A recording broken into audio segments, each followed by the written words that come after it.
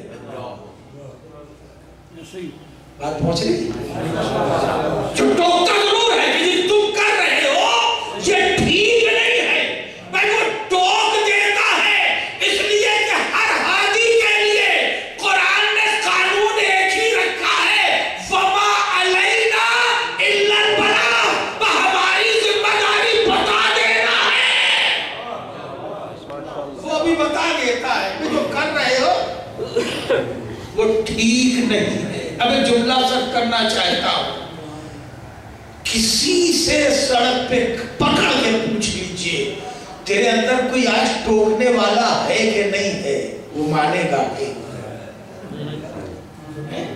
جب تم غصہ کرتے ہو کوئی ٹوکتا ہے کہ نہیں ٹوکتا، وہ کہے گا ٹوکتا ہے، منع کرتا ہے. تو اگر ہادی باطن ہے تو کوئی ہادی ظاہر بھی ضرور ہوگا. اب ہادی ظاہر کے لیے دلیل کی ضرورت تو نہیں ہے کہ ہادی ظاہر کوئی ہے کہ نہیں ہے. اب زمانہ پوچھ رہا ہے کہاں ہے، کون ہے، کیسے ہے، بھائی ادھر کی بحث نہ کرو، اپنے اندر کی بات پوچھ لو. اگر ہادی باطن ہے تو ہادی ظاہر بھی ضرور ہوگا.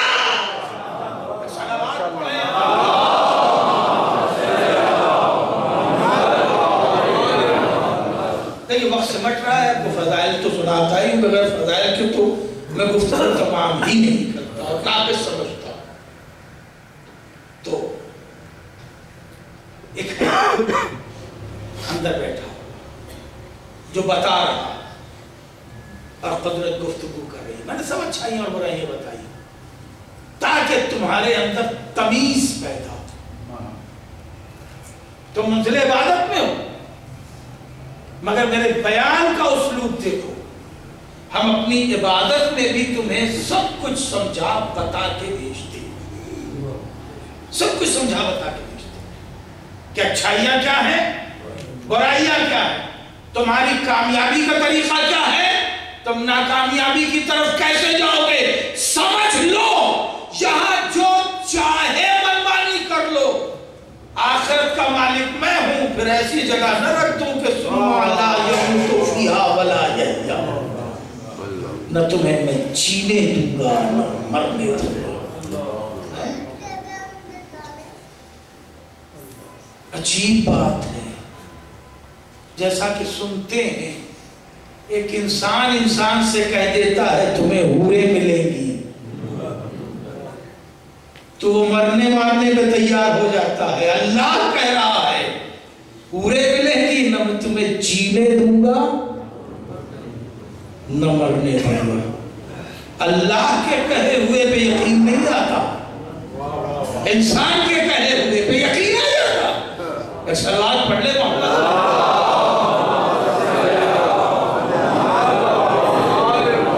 بس آپ تھک گئے شاید، ایک اور سلوات پڑھ لیں.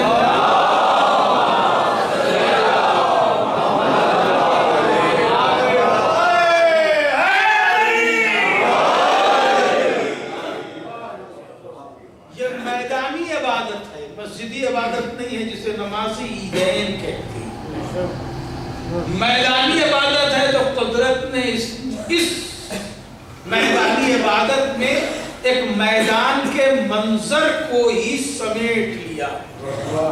میں نے تفسیر آپ کو سنا دی جو چھٹے امام لکھی، تفسیر اضافی کے حوالے سے گفتگو کر رہا ہوں کہ اس سورے میں، اس میدانی عبادت میں اللہ نے ایک میدان کا پورا منظر سمیٹ لیا.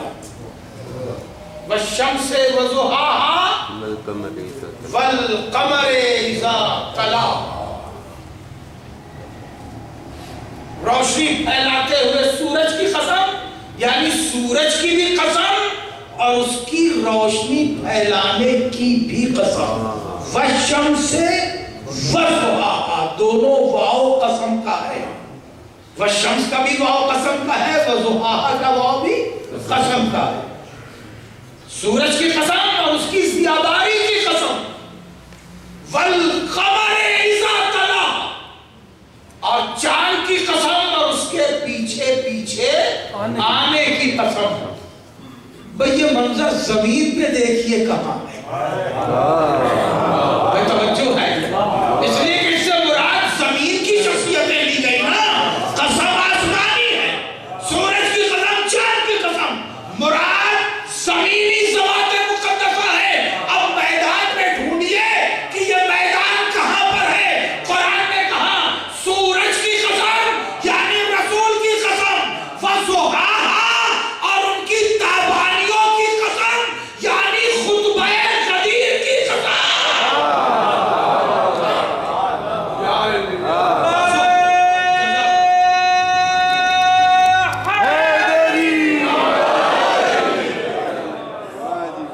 رسول کی قسم، وَضُحَاهَا، اور ان کے اس خطبہ غدیر کی قسم جس ایک خطبے میں رسول نے ایک ہی جگہ پر پورا دین بتایا۔ رسول کی 23 برس، بڑی توجہ عزیزوں جملے پہ، رسول کی 23 برس کی زندگی میں کوئی ایسا خطبہ نہیں ہے جس میں رسول نے ایک ہی وقت میں ایک ہی جگہ پورا دین ڈسکس کیا سوائے خطبہ غدیر کی، جس میں رسول نے پورے دین پر گفتگو کی اور ہر ایک سے تصدیق چاہی۔ کیا میں نے اس میں سے کوئی ایسا امر ہے جو نہ پہنچایا ہو؟ قالوا بلا۔ اب یہ الگ بات ہے کہ ابھی بلا اور معنی میں کہہ رہے ہیں، پس منظر کہیں اور بلا میں ہے۔ یہ لفظ نے عربی کے حوالے سے کہا ہے بلا، کہ قالوا بلا، بے شک یا رسول اللہ، بے شک آپ نے ہمیں دین کا ہر رخ بتایا، ایمان کا ہر رخ بتایا۔ رسول خطبہ دے رہے ہیں، قرآن برابر آیتیں پڑھتا جا رہا ہے، والشمس وضحاہا، والشمس وضحاہا، والشمس وضحاہا۔ خطبہ ختم ہوا، رسول جھکے، علی کو دونوں بازوؤں سے پکڑا اور پکڑ کے بلند کیا۔ علی کو رسول بلند کر رہے تھے، قرآن آیت پڑھا رہا تھا، وَالْقَمَرِ إِذَا تَلَاهَا۔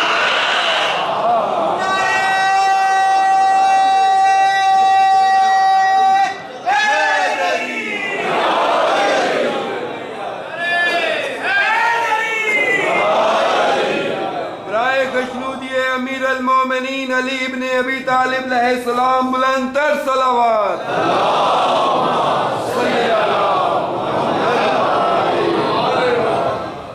وَالْقَمَرِ إِذَا تَلَاهَا،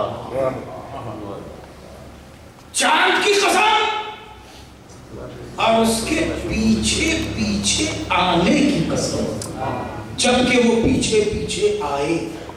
کیا لطافتیں! کہیں ادب میں چاند کی قسم اس طرح نہیں کھائی گئی ہے قرآن کے علاوہ۔ دنیا کا کوئی ادب دیکھ لیں، کوئی ادب دیکھ لیں، کسی عہد کا دیکھ لیں، آپ اسلام سے پہلے کا ادب دیکھ لیں، موجود ہے۔ امرؤ القیس کے ہی قصیدے میں آپ کو مل جائے گا رسول سے پہلے، نابغہ کیا مل جائے گا۔ اگر آپ عرب میں دیکھنا چاہیں، یہاں دیکھنا چاہیں تو آپ کو قدیم ہندوستانی زبانوں میں آپ کو وہ ادب مل جائے گا، موجود ہے، 1000 سال پرانا ادب۔ اس وقت سے لے کے آج تک کا 21ویں صدی کا ادب، جہاں بھی بات ہوئی ہے چاند کے حسن کی ہوئی ہے۔ قرآن نے چاند کے حسن کی قسم کھائی نہیں، اس کی خلقی نور کی قسم ہے، اس کی تاریکی میں نظر آنے کی قسم ہے، اس کے محبوب کے چہرے سے ملنے کی قسم ہے۔ ادب میں، قرآن میں نہیں، قرآن میں نہیں ہے۔ عجیب انداز ہے قرآن کا، ستارے کی قسم کھاتا ہے تو ٹوٹنے پہ کھاتا ہے، چمکنے میں نہیں کھاتا۔ ستارے کی قسم کھاتا ہے تو اس کے ٹمٹمانے کی نہیں کھاتا۔ ستاروں کے ٹمٹمانے پر انگریزی ادب، فرانسیسی ادب، ہندی ادب، اردو ادب، بنگالی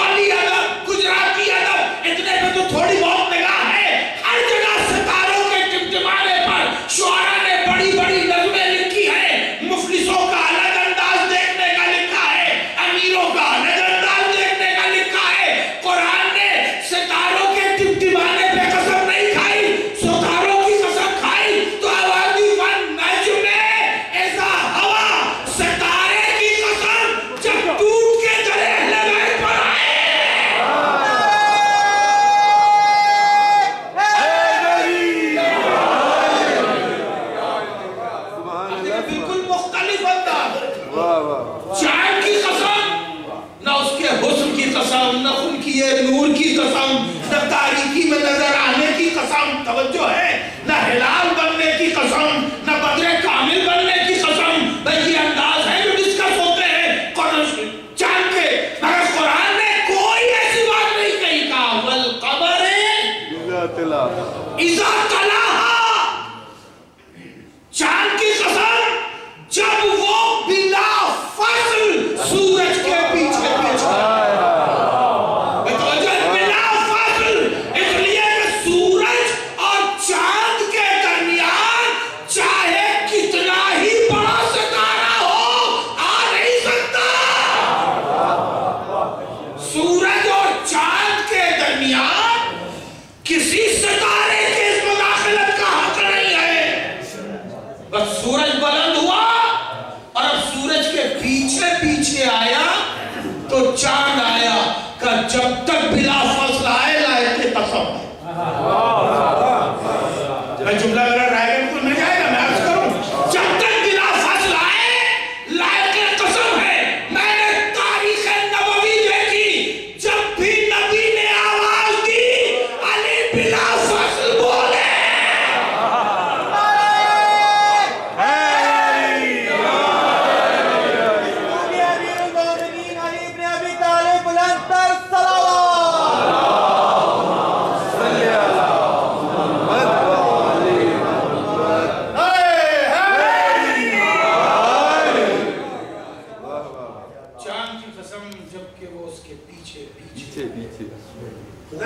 کیا ویڈیوگرافی کی ہے لفظوں میں قرآن. والشمس وضحاہا والقمر اذا تلاہا. لفظوں میں اس سے اچھی ویڈیوگرافی نہیں ہو سکتی. اگر صاحبان ادب اس کے ترجمے کو اس کے سارے معنوں کے ساتھ لکھیں اور اسے تصویر بنا دیا جائے تو مکمل ویڈیوگرافی مکمل ویڈیوگرافی ہے. تلاہا تالی سے بنا، وہی بلا فصل فوراً آئے. اب منظر دیکھیے، رسول نے خطبہ دے دیا، وضحاہا کی منزل طے ہوئی. اس کے بعد رسول جھکے، علی کو دونوں بازوؤں سے پکڑا. اب روایت کی لفظیں ہیں، ہمارے حسن مہدی صاحب نے بہت بڑا کام کیا. الغدیر آیت اللہ امینی کی چھاپ دی ہے، اپنے پاس ضرور رکھیے، تبرکن رکھیے. مولانا موقع نہیں ملتا، نہ ملے تب بھی رکھ لیجیے. ممکن ہے کل آپ کے بچوں کو ضرورت پڑے، کیونکہ یہ کتابیں جو 6-8 جلدوں میں چھپتی ہیں بار بار نہیں چھپتی. بہت سی کتابوں کے لیے ہم لوگ جوان سے بوڑھے ہو گئے اور للک رہتی ہے کاش مل جاتی، کاش مل جاتی، اور ملتی نظر نہیں آتی. چھپی تھی، کبھی چھپی تھی، کسی نے چھاپی، اب نہیں ملتی ہے. جن لوگوں نے صاحب ذوق سے رکھ لی وہ عہد تھا، میں تمیز نہیں تھی، ہمارے پاس پیسہ نہیں تھا یا میسر نہیں تھی، کوئی بھی وجہ تھی، اس لیے رکھ لیجیے. غدیر پر انسائکلوپیڈیا ہے آیت اللہ امینی کی الغدیر. ایک واقعے پر اتنی بڑی کتاب دنیا کی کسی زبان میں نہیں. صرف ایک واقعہ ہے غدیر، ایک واقعے پر کئی جلدوں میں ہے یہ کتاب جو چھاپ چکے ہیں. آپ سے رکھ لیجیے، بہت اہم دستاویز ہے اس کا. تو میں عرض کر رہا تھا کہ روایت کی لفظیں ہیں. اذا تلاہا، آپ سن لیں، گفتگو تمام کر دی، وقت مکمل ہو. اذا تلا، روایت کے لفظیں ہیں کہ رسول نے اس طرح بلند کیا کہ سپیدی بغل نمودار. یہ لفظیں ہیں نا روایت. اب کبھی اس منظر کو محسوس کیجیے، ممبر کی بلندی پر رسول جھکے اور جھکنے کے بعد دونوں بازوؤں سے پشت کی طرف سے پکڑا، سامنے کیا، اور اب اس کے بعد دھیرے دھیرے بلند کرنا شروع. سبحان اللہ. آفتاب رسالت چھپ گیا، مہتاب امامت نمودار ہو گیا.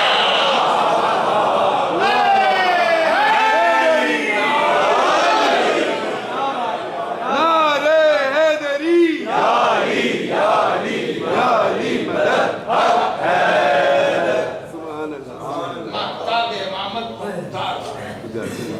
والشمس وضحاها والقمر اذا تلاها، قلم کر دیا رسول بس اس گفتگو سے اٹھ لی. جو غدیر علی بلند ہو رہے ہیں، آوازیں آ تو رہی ہیں، بخن بخن لکا شبنام،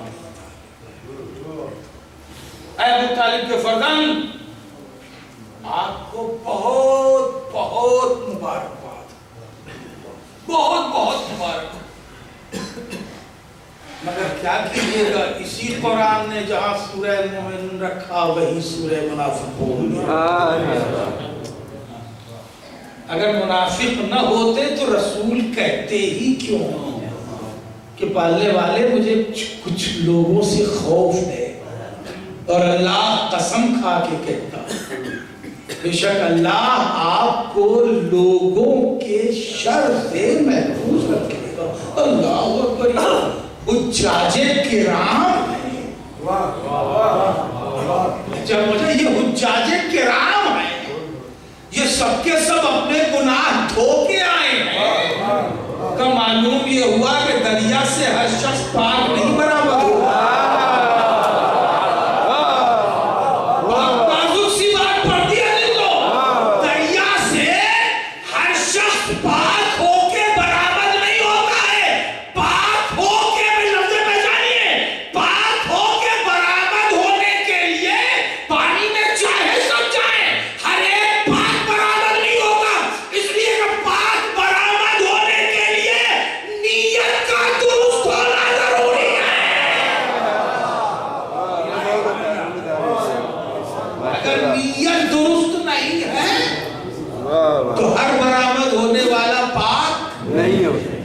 نہیں ہوتا.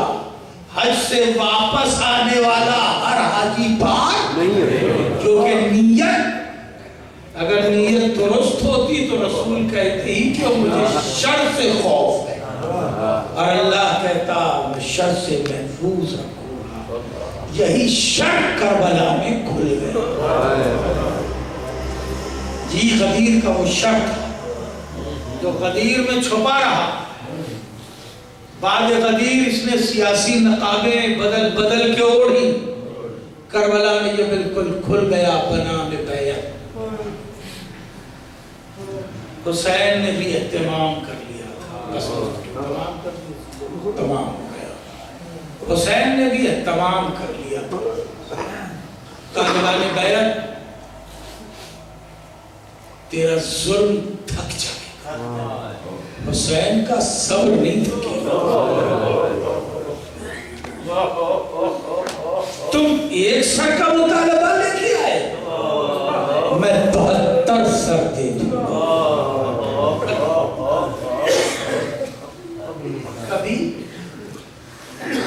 کربلا کے اس منظر کو دیکھیے جس نے تسکین غم و اندوہ کا مکمل سامان کر دیا. تسکین غم و اندوہ کا مکمل سامان کر دیا. حیات کے پہلے دن سے لے کے اور عمر کی بڑی منزلوں تک، حیات کے پہلے دن سے لے کے اور عمر کی بڑی منزلوں تک کوئی ایسا سن و سال نہیں ہے جس کی قربانی حسین نے نہیں. جملہ پوری طرح پہنچا، پوری قوت اور اعتبار. سن و سال کی کوئی ایسی حد نہیں ہے کہ جس کی قربانی حسین نے نہ پیش کر دی ہو. شاید اسی لیے کہ کل میرے چاہنے والے طرح طرح کے غم کا شکار ہوں گے. کسی کا نونہار چھینا جائے گا، کسی کا جوان چھینا جائے گا، کسی کی آغوش کا پالا چھینا جائے گا، کسی کا شوہر قتل ہوگا، کسی کا بابا مارا جائے گا. جب تمہیں کوئی غم یاد آئے تو تم کربلا کی طرف رخ کر لینا. ہر غم ہم نے ایک دن میں پورا کر دیا.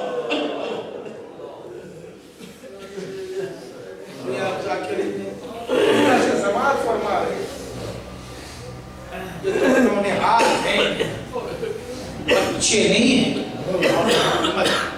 مرثیوں کے لہجوں میں آئے ہوئے الفاظ میں افہام و تفہیم میں ذرا سا خلل پیدا کیا اور خان محمد کو بہت بچہ سمجھا جانے لگا۔ نہیں، یہ بھرپور علی اکبر کی طرح جوان ہے، بھرپور جوان ہے، نونہال محبت زینب میں کہا جاتا ہے۔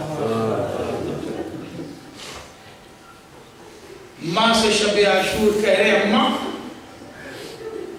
میں وہیں سے یہ بات بھی پڑھوں،